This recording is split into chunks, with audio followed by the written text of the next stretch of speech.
Hello guys, സുഖമോ latest promo വിശേഷങ്ങളിലേക്ക് എല്ലാ കൂട്ടുകാർക്കും സ്വാഗതം. അങ്ങനെ നമ്മുടെ തനുജ മേരി തോമസിനെ കാണാൻ വരികയാണ്.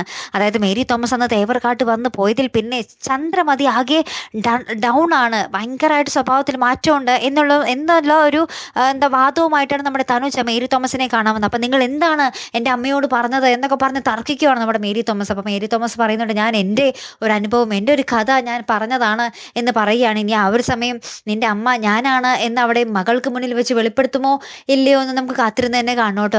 പിന്നീട് നമ്മുടെ വക്കീല് കാട്ടൂരാൻ നമ്മുടെ പ്രഭാവതിയെ വിളിച്ചിട്ട് ഒരു എന്തൊക്കെയോ പോയിന്റുകൾ പറയുന്നുണ്ട്. അപ്പോൾ പ്രഭാവതി ഭയങ്കര ദേഷ്യപ്പെട്ട് പറയുന്നുണ്ട്, നിങ്ങൾ ഞങ്ങളുടെ വക്കീലാണോ അല്ലെങ്കിൽ തേവർക്കാട്ടുകാരുടെ വക്കീലാണോ നമുക്കിങ്ങനെ ചോദിക്കുന്നുണ്ട്. അപ്പോൾ നമ്മുടെ വക്കീൽ പറയുന്നുണ്ട്, ഓപ്പോസിറ്റ് ഉള്ള വക്കീൽ ചോദിക്കാൻ ചാൻസ് ഉള്ള ചോദ്യമാണ് ഞാനിപ്പോൾ ചോദിച്ചേ എന്നിങ്ങനെ പറഞ്ഞു നിൽക്കുവാട്ടെ. ലാസ്റ്റ് നമ്മുടെ ഈ വക്കീല് നമ്മുടെ ചന്ദ്രമതിയെ കാണാൻ തേവർക്കാട്ട് വരുന്ന ഒരു നിമിഷങ്ങളാട്ടോ നമുക്ക് ഏറ്റവും ഒടുവിൽ കാണുവാൻ സാധിക്കുന്നത്. അപ്പം എന്തായാലും കാത്തിരുന്ന് തന്നെ കാണാട്ടോ, ഇനി എന്തൊക്കെയാകും സംഭവിക്കാൻ പോകുന്നതല്ലേ, നോക്കി തന്നെ കാണാം. അപ്പം അടുത്തൊരു വീഡിയോ വരുന്നത് വരയ്ക്കും ഗുഡ് ബൈ.